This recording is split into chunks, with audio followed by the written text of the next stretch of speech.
आज का मेरा ये जो वीडियो है वो होठों में होने वाला सूजन, जिसको कि साइंटिफिक भाषा में एंजियोइडिमा भी कहते हैं, इसी के बारे में बताया गया है डिटेल्स में कि कैसे हम लोग एंजियोइडिमा से बच सकते हैं, मतलब उनके प्रिकॉशन क्या हैं, या फिर एंजियोइडिमा अगर किसी को हो जाए तो होम रेमेडीज़ क्या क्या होती है जिसे कि आप करके उसे ठीक कर सकते हैं, और अगर सीवियरिटी बढ़ जाती है तो उसे कौन कौन से ट्रीटमेंट आप अपने इन होठों के सूजन को कम कर सकते हैं। तो वीडियो को अंत तक देखिएगा। में कोई भी डाउट हो, कोई भी क्वेश्चन आए तो कमेंट बॉक्स में कमेंट कीजिएगा, बहुत जल्द उसका आंसर करेंगे। दोस्तों कैसे हैं आप सब, मैं आपकी डॉक्टर ज्योति पांडे। अगर हमारे होठों में किसी भी कारण से सूजन हो जाए, चाहे वो हेरिडेटरी रीजन हो या फिर आपका कोई भी एलर्जिक रिएक्शन हो, तो देखने में भद्दा लगता है, साथ साथ आपको दिन भर जो है वो हैवीनेस जो है वो महसूस होते रहता है। अगर किसी को भी एंजियोइडिमा होता है और अगर माइल्ड केसेस होती हैं तो उसकी ट्रीटमेंट की आवश्यकता बिल्कुल भी नहीं होती है, क्योंकि वो 2 से 3 दिनों में खुद ही सबसाइड हो जाते हैं। लेकिन अगर इडिमा जो है वो इतनी ज़्यादा बढ़ चुकी है कि होठों का सूजन जो है वो पूरा होठ में फैला है, ऊपर नीचे सब जगह होने लगा है, इवन जो रैसेस हैं, रेडनेस हैं, वो आपके नोज़ की तरफ भी अगर होने लगे हैं, तो फिर आपको जो है वो आपके फिजिशियन के पास या फिर डेंटिस्ट के पास जो है वो तुरंत ही जाना चाहिए।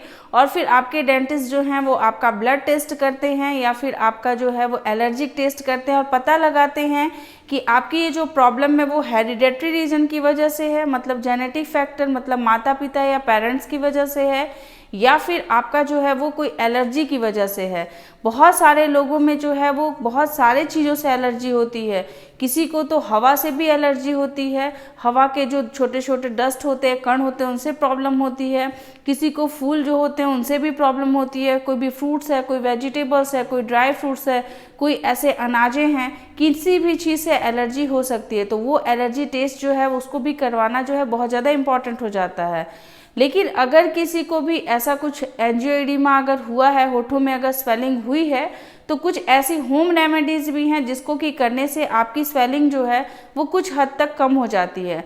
उसमें से सबसे पहला आपको होम रेमेडी जो है वो ये करना है कि वहाँ पे ठंडे ठंडे पैक्स लगाने हैं, मतलब आप आइस क्यूब्स का यूज़ कर सकते हैं या फिर ठंडा टॉवेल जो है उसको आप अपने स्वेलिंग के ऊपर रख सकते हैं। उससे जो है आपकी स्वेलिंग में काफ़ी आपको आराम मिलता है और उसके साथ साथ जो है आपकी स्वेलिंग और रेडनेस जो है वो कम होने लगता है। सेकेंड प्रिकॉशन ये है कि जब भी कभी एंजियोइडिमा हो तो वहाँ पे बार बार जो है वो अपने हाथों से वहाँ पे दबाए नहीं। ऐसा करने से भी स्वेलिंग और हार्डनेस जो है वो बढ़ने लगती है, या फिर एक जगह का एलर्जी जो है वो दूसरी जगह भी कन्वर्ट हो सकती है। आप वहाँ पे एलोवेरा जेल जो है उसको अप्लाई कर सकते हैं, उससे आपको इडिमा है उसमें राहत मिलती है, ठंडक मिलती है, जिससे कि आप काफ़ी रिलैक्स महसूस करते हैं। जब भी कभी एंजियोइडिमा है तो आपको सन एक्सपोजर से बचना है, धूप में जाने से बचना है, या फिर ऐसे जो है जगह पे रहना है जहाँ पे ठंडक ज़्यादा हो। आप अगर गर्म जगह पे रहेंगे तो उसमें जो है वो इन्फेक्शन के चांसेस जो है वो और ज़्यादा बढ़ जाते हैं। जो भी ट्रिगर पॉइंट होते हैं आपको उनसे बिल्कुल बचना है। जैसे कि आपको ये पता लगाना है कि आपकी ये जो इडिमा है वो किस रीज़न से हुई है। अगर ये इडिमा कोई भी चीज़ को खाने से हुई है, या कोई ट्रीटमेंट से हुई है, या फिर कोई भी ऐसे कॉस्मेटिक्स यूज़ किए हैं उसकी वजह से हुई है, तो उसको आप बिल्कुल बंद कर दें और वेट करें 24 घंटे तक कि आपको जो है उस ट्रिगर्स वाले जो चीज़ हैं उनसे आपको रिलीफ मिल रहा है या फिर नहीं मिल रहा है। अगर ऐसा लगे कि आपको जो है वो आराम मिलना स्टार्ट हो गया है तो फिर आपको जो है वो वेट करना है 36 घंटे तक, 72 घंटे तक। 3 दिनों में एडिमा जो है वो बिल्कुल ख़त्म हो जाएगी। अगर ऐसा नहीं होता है तो फिर आपको ट्रीटमेंट के लिए बिल्कुल जाना चाहिए। अब अगर किसी को एंजियोइडिमा हो जाए, होम रेमेडी जो है वो बिल्कुल काम नहीं कर रही है, तो फिर बिल्कुल वेट नहीं करना है, आपको तुरंत ही अपने डॉक्टर के पास जाना चाहिए।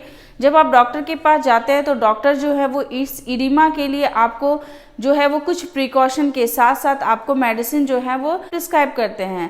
प्रिकॉशन में यही होता है कि आपको उस जगह को बार बार टच नहीं करना है, उसको आपको दबाना नहीं है, किसी भी तरह से वहाँ पे शिकाई वगैरह नहीं करना है, और आपको खाने के लिए स्पाइसी चीज़ें, ऑयली चीज़ें, ऐसी चीज़ों को बिल्कुल खाने के लिए अवॉइड किया जाता है। आपको कॉस्मेटिक्स का जो उपयोग है बंद करने को कहा जाता है, जैसे कि आप वहाँ पे लिप बाम मत लगाइए, लिपस्टिक मत अप्लाई कीजिए, ऐसे जो है वो कोई भी ऐसे न्यू क्रीम या कोई भी ऐसे नया टूथपेस्ट जो है वो उसको आपको लगाने के लिए बिल्कुल मना किया जाता है, ताकि जो है कोई भी केमिकल रिएक्शन जो है वो इस इडिमा में ना हो। आपको सबसे पहले जो है वो एंटी एलर्जिक ड्रग्स दिए जाते हैं। एंटी एलर्जिक ड्रग्स जो है वो जैसे कि एंटी हिस्टामिन, मार्केट में बहुत सारे जैसे एविल है या फिर सिट्राजिन है, ऐसे बहुत सारे नामों से अवेलेबल होती हैं।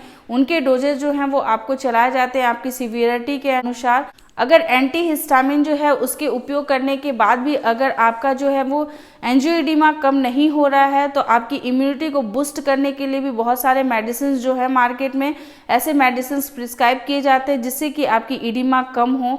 कभी कभी फेस के ऊपर जो है वो मेडिसिन जल्दी काम नहीं करती हैं, बट रिलीफ आपको तुरंत चाहिए, क्योंकि वो फेशियल जो है वो देखने पे सही नहीं लगता है, तो इसलिए वहाँ पे कभी कभी स्टेरॉइड्स जो हैं उनका एप्लीकेशन किया जाता है, या फिर उनके इंजेक्शंस लगाए जाते हैं, या फिर उनके टैबलेट्स जो हैं वो भी दिए जा सकते हैं। ऐसा करने से भी इडिमा के ऊपर जो है वो तुरंत ही जो है वो प्रभाव देखने को मिलने लगता है। ऐसे एंजियोइडिमा जो होती है वो सिर्फ जो है वो हेरिडेटरी ही नहीं होती है, बहुत सारी चीज़ों के एलर्जीज की वजह से भी होती है। कुछ लोगों को जिनको कि बार बार एंजियोइडिमा होता है, उन्हें तो पता चल जाता है कि उन्हें इन्हीं चीज़ों से प्रॉब्लम हो रही है, तो वो इन चीज़ों का सेवन जो है वो बंद कर देते हैं या फिर उनके एप्लीकेशन को वो बंद कर देते हैं। तो ये जो है वो सबसे बेस्ट होता है कि आपको आपके एलर्जीज़ का पता रहे, आपको पता चले कि आपके में जो है वो कौन से जो कॉस्मेटिक्स है वो आप में फ़ायदा करती हैं या नुकसान करती हैं, या कौन सी चीज़ें हैं जिनको खाने से आपको नुकसान होता है, या फिर ऐसे कौन से ट्रीटमेंट हैं, अगर ट्रीटमेंट में कुछ ऐसी चीज़ों का उपयोग किया जा रहा है तो उनके ट्रीटमेंट में उसको बंद करने को कहा जाता है। एडिमा को कम करने के लिए एंटी इन्फ्लामेटरी ड्रग्स भी दिए जाते हैं ताकि इन्फ्लामेशन जो है वो तुरंत के तुरंत कम होने लगे।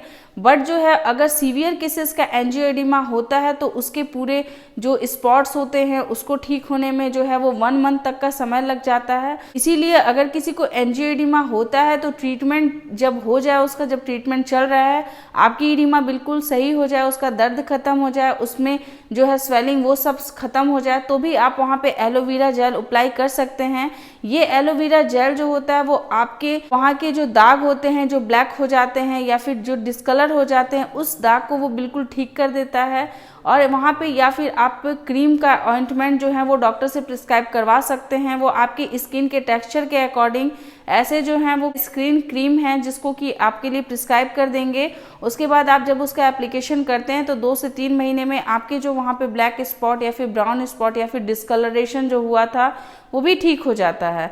तो एंजियोइडिमा कोई बहुत बड़ी प्रॉब्लम नहीं है, पर आज के डेट में ये मैक्सिमम लोगों को होती है। कभी कभी वो खुद ठीक हो जाती है, इसलिए लोग उसके ऊपर ध्यान नहीं देते हैं, बट अवेयरनेस ज़रूरी है। अगर प्रॉब्लम बार बार हो रही है, रिपीटेड हो रही है, या फिर आपको ज़्यादा प्रॉब्लम हो रही है, तो आप तुरंत ही अपने नियर फिजिशियन से जा कर के संपर्क करें और अपना ट्रीटमेंट लें। आई होप कि आपको ये वीडियो अच्छा लगा होगा। अच्छा लगे तो लाइक करें, लोगों के साथ शेयर करें। ऐसे इन्फॉर्मेटिव वीडियोज आपके साथ हमेशा शेयर करते रहेंगे, लाते रहेंगे नए नए वीडियोस। तब तक के लिए अपना ख्याल रखिएगा, अपने आसपास के लोगों का ध्यान रखिएगा। Take care, bye bye.